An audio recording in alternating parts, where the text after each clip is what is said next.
وأشهد أن محمدا عبده ورسوله أرسله بالحق بشيرا ونذيرا وداعيا إلى الله بإذنه وسراجا منيرا أما بعد فإن خير الحديث كتاب الله وخير الهدي هدي محمد صلى الله عليه وسلم وشر الأمور محدثاتها وكل محدثة بدعة وكل بدعة ضلالة وكل ضلالة في النار. فقد قال الله تعالى في كلامه المجيد في فرقانه الحميد: أعوذ بالله من الشيطان الرجيم. إن الله يأمركم أن تؤدوا الأمانات إلى أهلها. فقد جاء أعرابي إلى النبي صلى الله عليه وسلم فقال: متى الساعة يا رسول الله؟ قال: إذا ضيعت الأمانة فانتظر الساعة. قال: كيف إضاعتها؟ قال: إذا وسد الأمر إلى غير أهلها فانتظر الساعة. رواه البخاري. আলহামদুলিল্লাহ, খুতবার শুরুতেই প্রশংসা জ্ঞাপন করছি সেই মহিয়ান গরিয়ান কৃপানিধান আল্লাহ সুবহানাহু ওয়া তাআলার উদ্দেশ্যে, যে মহান রব্বুল আলামিন আমাদেরকে সুস্থ, সুন্দর, ভালো এবং মন্দের মধ্যে পার্থক্য নিরূপণ করার জন্য আমাদেরকে সুস্থ বিবেক দিয়ে এবং মুসলিম হিসেবে আমাদেরকে পৃথিবীতে প্রেরণ করেছেন, সৃষ্টি করেছেন। সেই মহান রব্বুল আলামিনের প্রতি প্রশংসা জ্ঞাপন করে সকলে বলি আলহামদুলিল্লাহ। সাথে সাথে অসংখ্য অগণিত দরুদ ও সালাম বর্ষিত হোক মানবতার মুক্তির অগ্রদূত সাইয়্যিদুল মুরসালিন খাতামুন নবিয়্যিন রাহমাতুল লিল আলামিন, যাকে আইয়ামে জাহিলিয়াতের যুগেও যখন আমানতকে মানুষেরা পায়ে দলে মূর্ছিত করে ফেলতো, সেই সময়েও যাকে গোটা জাহিলি সমাজ, গোটা আরব সমাজ আল আমিন নামে আখ্যায়িত করেছিল, তিনি আমাদের প্রিয় নবী মুহাম্মদ সাল্লাল্লাহু আলাইহি ওয়াসাল্লাম। তার উপর বর্ষিত হোক মুষলধারায় দরুদ ও সালাম, আল্লাহুম্মা সাল্লি আলাইহি আল্লাহুম্মা বারিক আলাইহি। সম্মানিত উপস্থিতি, পবিত্র কালামুল্লাহ থেকে আপনাদের সামনে একটি আয়াত এবং রাসূলুল্লাহ সাল্লাল্লাহু আলাইহি ওয়াসাল্লাম এর মুখনিসৃত অসংখ্য হাদিস ভান্ডার থেকে একটি হাদিস আপনাদের সামনে পেশ করেছি। উল্লিখিত আয়াত এবং হাদিসকে সামনে রেখে আজকের খুতবায় আমানত এই বিষয়ে আলোচনা করার চেষ্টা চালাবো ইনশাআল্লাহ। ওয়া মা তাওফীকি ইল্লা বিল্লাহ, আলাইহি তাওয়াক্কালতু ওয়া ইলাইহি উনীব। সম্মানিত উপস্থিতি, প্রথমেই আমরা জানবো আমানত কি জিনিস, আমানত কাকে বলে। পবিত্র কুরআনুল কারীমে আল্লাহ রাব্বুল আলামিন অসংখ্য জায়গায় এই আমানতের কথা তিনি উল্লেখ করেছেন। সেই আমানত থেকে আল আমিন শব্দ এসেছে। যে সময়ে সারা পৃথিবীর মানুষ, এমন কোনো পাপাচারিতা নাই যে পাপাচারিতার মধ্যে পৃথিবীবাসী নিমজ্জিত ছিল না। এমন কোনো অন্যায় নেই যে অন্যায়ের সাথে মানুষেরা জড়িত ছিল না। একজনের সম্পদ আরেকজন কিভাবে ভক্ষণ করবে, একজনের সম্পদ আরেকজন কিভাবে মেরে দিবে, একজনের সম্পদ অন্যায়ভাবে কিভাবে জোর দখল করবে, কিভাবে ডাকাতি ছিনতাই করবে, এই চিন্তা মানুষের মাথায় সবসময় ঘুরপাক খেত। সমগ্র পৃথিবী যখন এরকম একটা পর্যায়ে চলে গিয়েছে, সেই সময়ে আল্লাহ রাব্বুল আলামিন পৃথিবীবাসীর পরিবর্তন করার জন্য, পৃথিবীতে শান্তি ফিরিয়ে নিয়ে আসার জন্য, পৃথিবীর বাসীর জন্য রহমত হিসেবে আল্লাহ রাব্বুল আলামিন আমাদের প্রিয় নবী মুহাম্মদ সাল্লাল্লাহু আলাইহি ওয়াসাল্লামকে প্রেরণ করলেন। এবং প্রেরণ করার সময় আল্লাহ রাব্বুল আলামিন আয়াত নাযিল করে তিনি দিয়ে দিলেন যে তিনি হচ্ছেন কি রাহমাতাল লিল আলামিন, গোটা বিশ্ববাসীর জন্য তিনি রহমত স্বরূপ। তিনি রহমত কিভাবে? আমরা জানি রাসূলুল্লাহ সাল্লাল্লাহু আলাইহি ওয়াসাল্লামের জীবদ্দশায় যখন বয়স 40 অতিক্রম হয়েছে বা 40-এ গিয়ে পড়েছে, তখন রাসূল সাল্লাল্লাহু আলাইহি ওয়াসাল্লামের কাছে ওহী অবতীর্ণ করা হলো। এর পূর্বের সময়টাতেও রাসূল সাল্লাল্লাহু আলাইহি ওয়াসাল্লাম তার জীবনকে আদর্শের উপরে তিনি সবসময় নিজেকে রেখেছিলেন।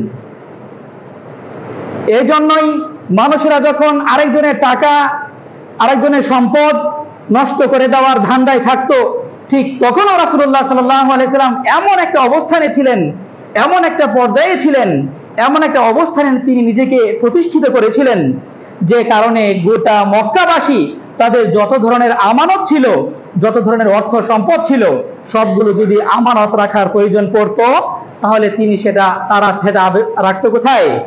রাসূলুল্লাহ সাল্লাল্লাহু আলাইহি সাল্লামের কাছে।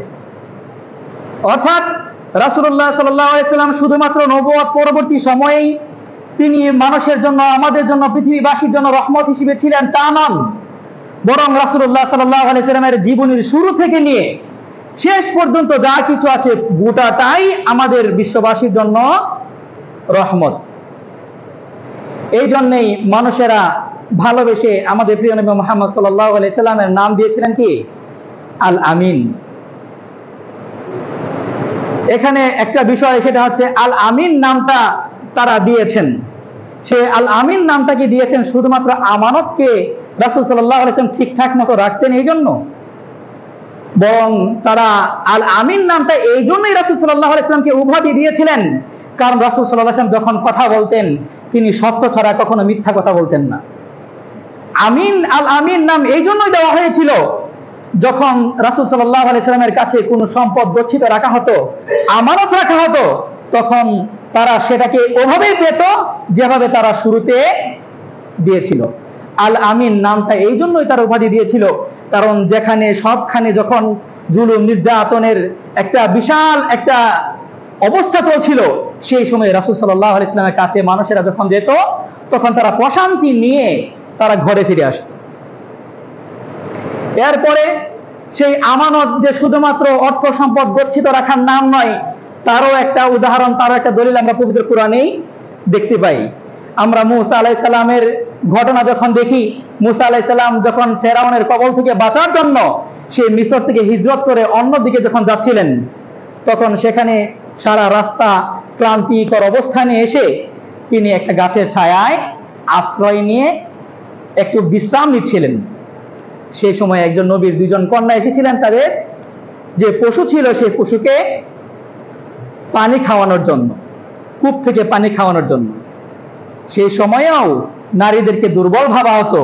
সেই দুর্বল অবস্থাতে যখন পুরুষেরা তাদের পানি নিত, পানি গ্রহণ করা শেষ হতো, তখন যদি পানি থাকতো কূপে, সেই পানি তারা দুই কন্যা গিয়ে তাদের পশুদেরকে খাওয়াতেন।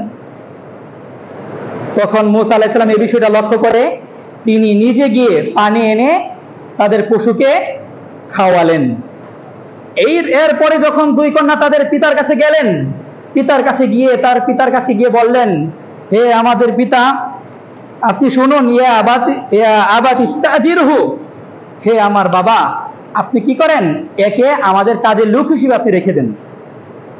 কেন? কারণ কি? ইন্না খায়রা মান ইস্তাজাতাল কাবিয়ুল আমিন, আপনি যাদেরকে কি করেন, কাজের লোক হিসেবে নিয়োগ দেন, সেই সকল লোকদের মধ্যে এই ব্যক্তিও কি হচ্ছে আল কাবিয়্যু, শক্তিশালী, আল আমিন, তিনি হচ্ছেন বিশ্বাসী একজন মানুষ, যাকে বিশ্বাস করা যায়, যার প্রতি আস্থা রাখা যায়। এই আস্থা রাখতে গিয়ে সেই নবীও তার সেই কন্যাকে মূসা আলাইহিস সালামের কাছে বিয়ে দিয়েছিলেন। তো আমরা এই ঘটনা, রাসূল সাল্লাল্লাহু আলাইহি সাল্লামের ঘটনা এবং মূসা আলাইহিস সালামের ঘটনা থেকে যে বিষয়টা দেখতে পাই, সেই বিষয়টা হচ্ছে শুধুমাত্র আমরা যেটা মনে করি শাব্দিক অর্থে যে টাকা পয়সা রাখলে সেটার নামই হচ্ছে আমানত, এছাড়া আর কোনো আমানত সম্ভবত পৃথিবীতে নাই, এছাড়া আর কোনো আমানত হতে পারে না। কিন্তু আমরা যখন পবিত্র কোরআনের আয়াতগুলো দেখি, সেই আয়াতগুলোর মধ্যে সব জায়গাতেই আমরা আমানত শব্দটাকে দেখি যে আল্লাহ রাব্বুল আলামিন আমানত শব্দটাকে সব সময়ই বহু বচন হিসেবে, প্লুরাল হিসেবে তিনি নিয়ে এসেছেন। কোথাও এক বচন হিসেবে আল্লাহ রাব্বুল আলামিন আমানত শব্দটাকে নিয়ে আসেননি, বরং যে সকল জায়গাতে রাব্বুল আলামিন আমানত শব্দটাকে ব্যবহার করেছেন সকল জায়গাতে তিনি আমানত শব্দটাকে আমানাত হিসেবে নিয়ে এসেছেন। মানে সেখানে শুধু অর্থ সম্পদের সাথে এই আমানত শব্দটা মিশ্রিত নয়, বরং এখানে আরো কিছু বিষয় আছে যে বিষয়গুলো আমাদের জানা উচিত, যে বিষয়গুলো আমাদের গুরুত্ব দেওয়া উচিত।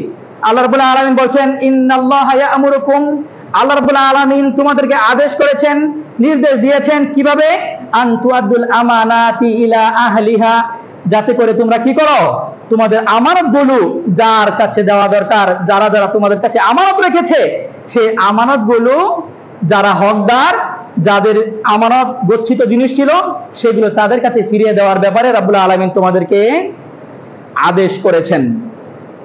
আবার সূরাতুল মাআরিজ 32 নম্বর আয়াতে আল্লাহ রাব্বুল আলামিন বলছেন, ওয়াল্লাযীনা হুম লিআমানাতিহিম ওয়া আহদিহিম রাউন।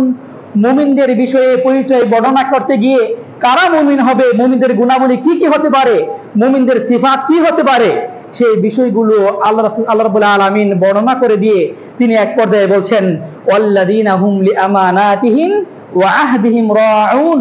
মুমিন তো তারাই যারা তাদের আমানতগুলোর বিষয়ে এবং তাদের অঙ্গীকার প্রতিজ্ঞাবদ্ধ কোনো বিষয় হলে, কোনো বিষয়ে অঙ্গীকার করলে, কোনো বিষয়ে প্রমিস করলে তারা এই বিষয়টার ব্যাপারে অত্যন্ত রক্ষণশীল হয়।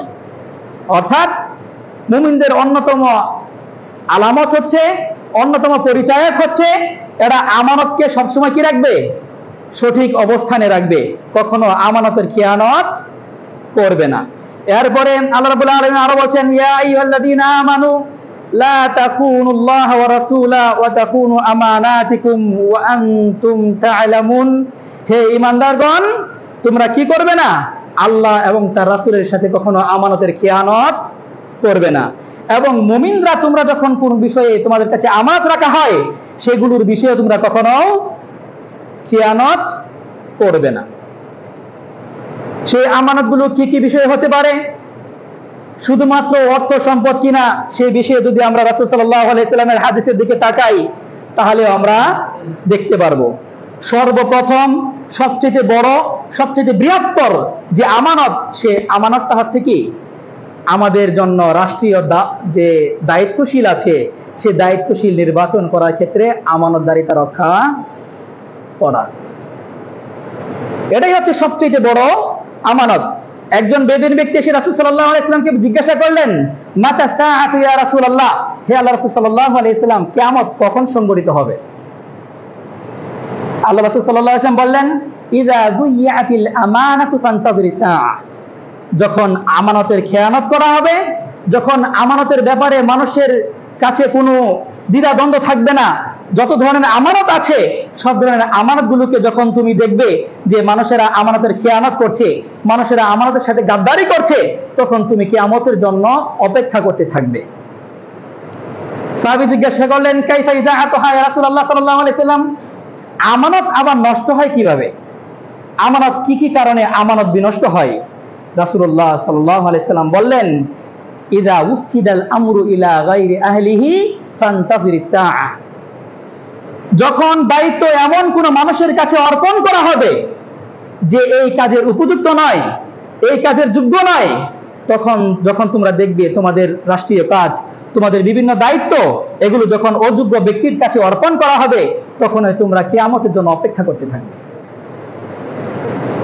অর্থাৎ আমানত শুধুমাত্র আমাদের অর্থ সম্পদ গচ্ছিত রাখার মাধ্যমে নয়, বরং আমানত হতে পারে যখন আমরা আমাদের রাষ্ট্রীয় দায়িত্ব কোনো অযোগ্য ব্যক্তির কাছে, কোনো আল্লাহ ভীরুতার কোনো ধরনের লক্ষণ কোনো ব্যক্তির কাছে নাই, এমন ব্যক্তির কাছে যখন আমরা আমাদের দায়িত্ব দিয়ে দিব, অর্পণ করে দিব, তখন আমাদের কিয়ামতের জন্য অপেক্ষা করতে হবে।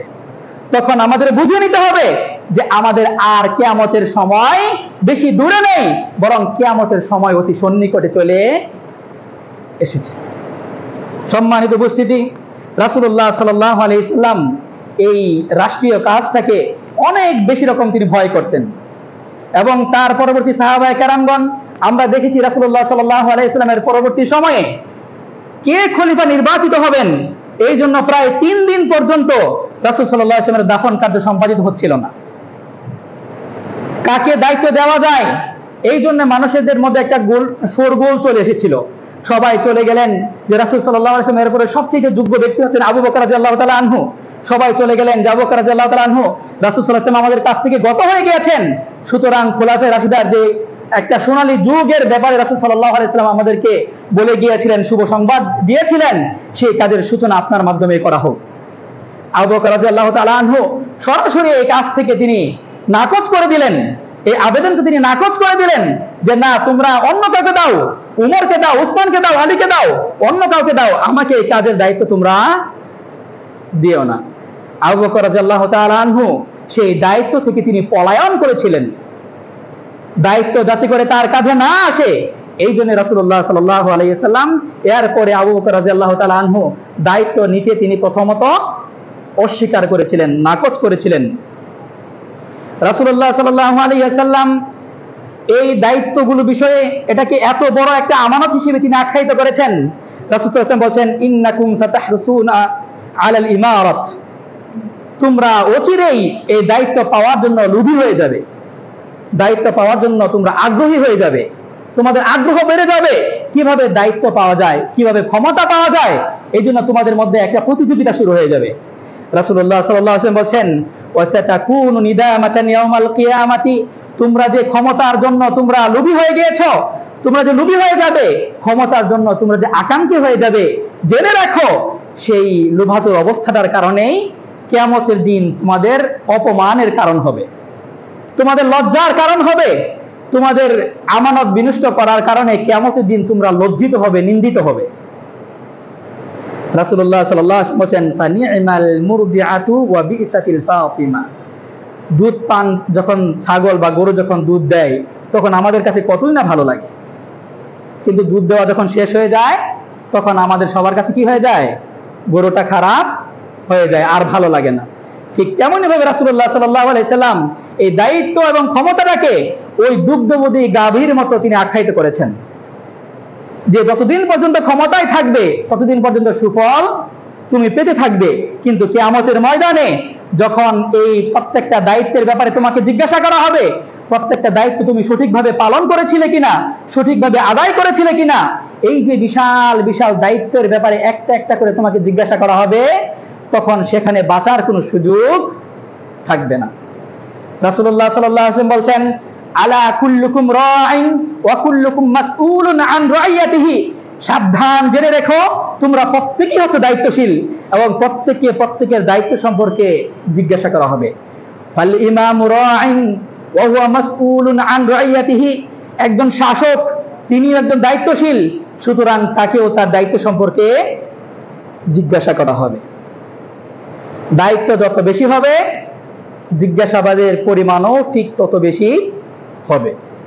এই জন্যই সাহাবায়ে কেরামগণ, আবু বকর রাদিয়াল্লাহু তাআলা আনহু, উমর রাদিয়াল্লাহু তাআলা আনহু, তারা সবাই এই খিলাফতের দায়িত্ব থেকে পিছু হটতে চেয়েছিলেন। তারা অন্যকে দায়িত্ব দেওয়ার জন্য তারা বেশি আগ্রহ দেখিয়েছিলেন, কারণ তারা জানতেন, তারা দ্বীন ইসলামকে বুঝতেন এবং তারা বুঝতেন যে এই ক্ষমতা, এই শাসন এটা ছোট্টখাট্ট কোনো জিনিস নয়, বরং এটা হচ্ছে এমন একটা আমানত, আমি দায়িত্ব পালন করার সময়ে যদি কোনো একটা মানুষ ক্ষুধার্ত অবস্থায় মারা যায় তাহলে সেটার জবাবদিহিতাও আমার করতে হবে। এই জন্য উমর রাদিয়াল্লাহু তাআলা আনহুর খিলাফতকালে আমরা দেখতে পাই যে সকল ঘটনা আমরা ছোটবেলায় পড়েছি, যে উমর রাদিয়াল্লাহু তাআলা আনহু রাতের আঁধার হলেই তিনি চলে যেতেন মদিনার অলিতে গলিতে, তিনি হাঁটতে বের হয়ে যেতেন। কোথায় কে ক্ষুধার্ত আছে, কোথায় কে না খেয়ে কাতরাচ্ছে, তিনি সেগুলো খুঁজে খুঁজে বের করতেন। কে তার ব্যাপারে খারাপ মন্তব্য করছে, কে কার কি অভিযোগ আছে যেগুলো সামনাসামনি প্রকাশ করতে পারছে না, কিন্তু রাতের আধারে ঘরের মধ্যে থেকে হয়তোবা সে তার অভিযোগ নিজের মনের কাছে বা আল্লাহর কাছে ফরিয়াদ করে জানাচ্ছে। এই জন্যই উমর রাদিয়াল্লাহু তাআলা আনহু তিনি রাতের আধারে কাউকে না নিয়ে এককভাবে তিনি অলিতে গলিতে ঘুরে বেড়াতেন। যখন দেখতে পেতেন কোথাও কোনো মানুষ না খেয়ে আছে, অভাবে টানাপোড়েনে দুর্ভিক্ষের মতো অবস্থাতে চলে আসছে, এই অবস্থাতে ওমর রাদিয়াল্লাহু তাআলা আনহু নিজের কাঁধে করে আটার বস্তা নিয়ে, ময়দার বস্তা নিয়ে তাদের কাছে চলে যেতেন। আমরা যদি রাষ্ট্রনায়ক হতে চাই, ক্ষমতা পেতে চাই বা কোনো দায়িত্ব নিতে চাই, তাহলে দায়িত্ব নেওয়ার আগে দায়িত্বর যে দায়িত্বগুলো আছে সেগুলো আমাদের জানতে হবে। এবং শাসক হিসেবে আবু বকর, উমর রাদিয়াল্লাহু তাআলা আনহুরা যেরকম ছিলেন সেরকম ভাবে আমাদের কি করতে হবে, সেগুলো জেনে এবং সেই অনুপাতে আমাদের কাজ করতে হবে। দায়িত্ব, ক্ষমতা স্বাভাবিক, নরমাল, সাধারণ কোনো জিনিস নয়, বরং কেউ যদি আপনার কাছে কোনো অর্থ গচ্ছিত রাখে, আমানত রাখে, সেটা হচ্ছে সবচাইতে কম দায়িত্বের একটা বিষয়। কারণ টাকা দিল, আপনি রেখে দিলেন, আবার যখন চাইবে আপনি দিয়ে দিলেন, শেষ। কিন্তু ক্ষমতা, দায়িত্ব, এগুলোর যে আমানত সেটা অনেক বেশি মারাত্মক। আবার দায়িত্ব পালন করতে গিয়ে, কোনো শাসন কার্য গ্রহণ করতে গিয়ে কেউ আবার কি করে, পরিবারের লোকজনদেরকে বা কাছে যারা লোকজন আছে সেই সকল লোকজনদেরকে ক্ষমতা বা দায়িত্ব, বিভিন্ন কাজের দায়িত্বে বসিয়ে দেয়। সেই সকল ক্ষেত্রে ওমর রাদিয়াল্লাহু তাআলা আনহু বলছেন, যদি কোনো ব্যক্তি পক্ষপাতিত্ব করে বা নিজের আত্মীয় স্বজনদেরকে বা কাছের লোকজনদেরকে ভালোবাসার মাধ্যমে কারণে তাদেরকে যদি দায়িত্ব নিয়ে আসে, ফাকাদ খান আল্লাহ ওয়া রাসূলা, সে ব্যক্তি আল্লাহ এবং তার রাসূলের সাথে খিয়ানত করলো। যে আমানত রেখে গিয়েছিল সে আমানতের খিয়ানত করলো। আল্লাহ রাসূল সাল্লাল্লাহু আলাইহি ওয়াসাল্লাম বারবার বলছেন যে তোমরা দায়িত্ব কখনো চেয়ে নিবে না। আব্দুর রহমান ইবনে সামুরা রাদিয়াল্লাহু তাআলা আনহুর হাদিস, তিনি আব্দুর রহমান ইবনে সামুরা রাদিয়াল্লাহু তাআলা আনহুকে লক্ষ্য করে বলছেন, ইয়া আব্দুর রহমান ইবনে সামুরাতা লা তাসআলিল ইমারা, তুমি কখনো দায়িত্ব চেয়ে নিবে না, ক্ষমতা চেয়ে নিবে না। ফা ইন্নাকা ইন উতিতাহা আন মাসআলাতিন, কেননা সেই ক্ষমতা, সেই দায়িত্ব যদি তোমার চাওয়ার কারণে তোমার উপরে চাপিয়ে দেওয়া হয়, তোমাকে দেওয়া হয়, যে তুমি বলছো যে আমি যোগ্য, আমাকে দিন, এই কথা বলার কারণে তোমাকে যদি ক্ষমতা দেওয়া হয় বা কোনো কাজের দায়িত্ব দেওয়া হয়, রাসূলুল্লাহ সাল্লাল্লাহু আলাইহি ওয়াসাল্লাম বলেছেন উকিলতা ইলাইহা, তাহলে সেই কাজটা তোমার উপর চাপিয়ে দেওয়া হলো। কোনো সহযোগিতা, আল্লাহর পক্ষ থেকে কোনো সহযোগিতা তুমি সেখানে পাবে না। আর দ্বিতীয় অংশে রাসূল সাল্লাল্লাহু আলাইহি ওয়াসাল্লাম বলেছেন ওয়া ইন উতিতাহা মিন গায়রি মাসআলাতিন উইনতা আলাইহা, আর যদি সেই ক্ষমতা, সেই দায়িত্ব তুমি চাচ্ছ না কিন্তু তারপরেও মানুষ তোমাকে বিশ্বস্ত মনে করে, তোমাকে যোগ্য দায়িত্বশীল মনে করে যদি তোমার উপরে দায়িত্ব দিয়ে দেয়, উইনতা আলাইহা, তাহলে সেই কাজের জন্য আল্লাহ রাব্বুল আলামিনের পক্ষ থেকে তুমি সাহায্য প্রাপ্ত হবে। অর্থাৎ যদি আমরা দায়িত্ব চেয়ে নেই, ক্ষমতা চেয়ে নেই, সেখানে সম্পূর্ণ দায়ভার, সম্পূর্ণ যা কিছু আছে সবকিছু নিজের উপরেই বর্তাবে। সেখানে আল্লাহ রাব্বুল আলামিনের পক্ষ থেকে বিশেষ কোনো সাহায্য, সহযোগিতা আসার কোনো সম্ভাবনা নাই। রাসূলুল্লাহ সাল্লাল্লাহু আলাইহি ওয়াসাল্লাম সেটাকে সম্পূর্ণরূপে নাকচ করে দিয়েছেন। এরপরে রাসূলুল্লাহ সাল্লাল্লাহু আলাইহি ওয়াসাল্লাম সরাসরি বলছেন, ইন্না লা নুওয়াল্লি হাযা মান সাআলাহু, যে ব্যক্তি ক্ষমতা চায়, যে ব্যক্তি আমাদের কাছে দায়িত্ব চায়, আমি তাকে কখনো দায়িত্ব দিই না, বরং দায়িত্ব দেই যে ব্যক্তি ক্ষমতা চায় না, যে ব্যক্তির ক্ষমতার প্রতি কোনো আগ্রহ নাই, ক্ষমতার প্রতি কোনো ইচ্ছা নাই, ক্ষমতার প্রতি কোনো লোভ নাই, সেই সকল ব্যক্তিদেরকে ক্ষমতা দিই, দায়িত্ব দিই। কারণ যেহেতু এই কাজের প্রতি তার কোনো লোভ নেই, সুতরাং যদি সে এই কাজের মধ্যে আসীন হয়, যদি এই ক্ষমতার মধ্যে সে আসে, তাহলে সে জনগণের, মানুষের, অন্যের, তার যে নিচে যারা আছে সেই সকল মানুষদের ভালো করার জন্য সে কাজ করে যাবে, চেষ্টা করে যাবে। প্রিয় উপস্থিতি, রাসূলুল্লাহ সাল্লাল্লাহু আলাইহি ওয়াসাল্লাম কে এসে, রাসূল সাল্লাল্লাহু আলাইহি ওয়াসাল্লামের কাছে এসে আবু যর গিফারি রাদিয়াল্লাহু তাআলা আনহু, আমরা জানি প্রথম দিকে যখন যারা ইসলাম গ্রহণ করেছিলেন সেই সকল সাহাবীদের মধ্যে আবু যর গিফারি রাদিয়াল্লাহু তাআলা আনহু অন্যতম ছিলেন। তিনি এসে রাসূল সাল্লাল্লাহু আলাইহি ওয়াসাল্লামের কাছে বললেন, ইয়া রাসূলুল্লাহ সাল্লাল্লাহু আলাইহি ওয়াসাল্লাম, আলা তাস্তামিলুনি, আপনি কি আমাকে কোনো কাজের দায়িত্ব দিবেন না? কোথাও কোনো শাসক হিসেবে আমাকে আপনি দায়িত্ব দিবেন না? রাসূল সাল্লাল্লাহু আলাইহি ওয়াসাল্লাম বলছেন, ইয়া আবা দাররিন ইন্নাকা দাঈফুন, হে আবু দার, তুমি একজন দুর্বল মানুষ। যদি তোমার কাছে দায়িত্ব দেওয়া হয় তখন তুমি দেখবা যে কিয়ামতের দিন এটাই তোমার জন্য নিন্দার একটা কাজ, তোমার অপমানের একটা কাজ হিসেবে আখ্যায়িত হবে। রাসূল সাল্লাল্লাহু আলাইহি ওয়াসাল্লাম আবু যর গিফারি রাদিয়াল্লাহু তাআলা আনহুকে দায়িত্ব দেন নাই, ক্ষমতা দেন নাই। সুতরাং প্রিয় উপস্থিতি, আরেকটা বিষয় সেটা হচ্ছে রাসূলুল্লাহ সাল্লাল্লাহু আলাইহি ওয়াসাল্লামের পক্ষ থেকে পরবর্তী সময়ে বিভিন্ন সাহাবাগণ, আব্দুল্লাহ ইবনে আব্বাস রাদিয়াল্লাহু তাআলা আনহু, তিনি বলছেন, যখন কোনো মানুষ জানবে যে যাকে তিনি নিয়োগ দিচ্ছেন, যাকে সাপোর্ট করছেন, যদি কোনো ব্যক্তি জানে যে আমি যাকে সাপোর্ট করছি, যাকে আমি মনোনয়ন দিচ্ছি, সেই মানুষটার চাইতে আরেকজন ব্যক্তি যিনি আছেন তিনি অধিক যোগ্য, তিনি আল্লাহকে বেশি ভয় করেন, তিনি আল্লাহর অধিক প্রিয়, তিনি মুত্তাকি মানুষ, কিন্তু তারপরেও নিজের পছন্দের কারণে তাকে বসিয়ে রেখে আমরা যদি আরেকজনকে সাপোর্ট দেই তাহলে সেটাই হবে খেয়ানত। আব্দুল্লাহ ইবনে আব্বাস রাদিয়াল্লাহু তাআলা আনহু বলছেন যে এই ব্যক্তির নফল এবং ফরজ কোনো আমলেই কবুল হবে না যতক্ষণ পর্যন্ত আল্লাহ রাব্বুল আলামিন তাকে জাহান্নামে প্রবেশ না করাবেন। সুতরাং আমরা কি নির্বাচন করব, কাকে আমরা নিয়োগ দিব, সেই সকল ক্ষেত্রে যখন আমরা দায়িত্বশীল হব তখন আমাদের এই বিষয়গুলো বেশ বিশেষভাবে আমাদের খেয়াল রাখতে হবে, সচেতন থাকতে হবে। কারণ দায়িত্বটা হচ্ছে অনেক বড় একটা আমানত, সবচেয়ে বড় একটা আমানত। কারণ এই আমানতের মাধ্যমে, এর কারণে আপনার যারা নিচু স্তরে যারা আছে, আপনার হাতের তত্ত্বাবধানে যারা আছে, সবাই কি হবে? তারা আপনার কাছে নিরাপত্তা লাভ করবে, তারা সঠিক অবস্থানে থাকবে। আপনি যদি দায়িত্ব সঠিকভাবে ব্যবহার করেন, তাহলে মানুষেরা নিরাপদে থাকবে, মানুষেরা শান্তিতে থাকবে। আপনি যদি আপনার দায়িত্বের অবহেলা করেন, তাহলে মানুষের শান্তিতে থাকার কোনো সুযোগ থাকবে না। প্রত্যেকটা মানুষের যে আমাদের আমানতের খেয়ানত করা হচ্ছে, সে প্রত্যেকটা আমানতের খেয়ানত করার কারণে আল্লাহ রাব্বুল আলামিন একটা একটা করে আমাদেরকে জিজ্ঞাসা করবেন। এটা হচ্ছে প্রথম নাম্বার আমানত।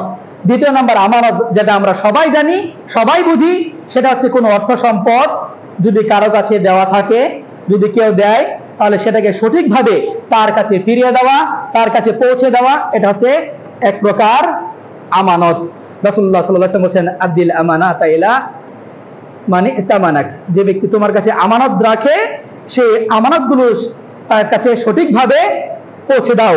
ওয়ালা তাহুন মান খানাকা, যদি কোনো ব্যক্তি তোমার কাছে, তুমি যদি কারো কাছে আমানত দেওয়ার পরে সেই ব্যক্তি যদি তোমার আমানতের খেয়ানত করে ফেলে, তারপরেও যদি সেই ব্যক্তি তোমার কাছে কখনো কোনো বিষয়ে আমানত রাখে, সেই পূর্ব শত্রুতার জুট ধরে, জের ধরে তার আমানতের খেয়ানত তোমরা করবে না। এটাই হচ্ছে আমাদের ইসলামী শরিয়াতের সবচেয়ে বড় দিক। কারণ ইসলামী শরিয়া আমাদেরকে এমন বিষয়ে শিক্ষা দেয়, কিভাবে একটা সমাজে শান্তি প্রতিষ্ঠা করা যায়, কিভাবে একটা সমাজকে আদর্শের মূর্ত প্রতীক হিসেবে সমাজটাকে প্রতিষ্ঠিত করা যায়। এই জন্য ইসলাম আমাদেরকে সব সময় দিক নির্দেশনা দিয়েছে। ইসলাম আমাদেরকে শিখাচ্ছে, যদি কোনো ব্যক্তি অপরাধ করে, তোমার সাথে কোনো ব্যক্তি যদি জুলুমও করে, তারপরেও তোমার কাছে ক্ষমতা আসার পরে সেই ব্যক্তি কি করবে না? তার প্রতি জুলুম করবে না।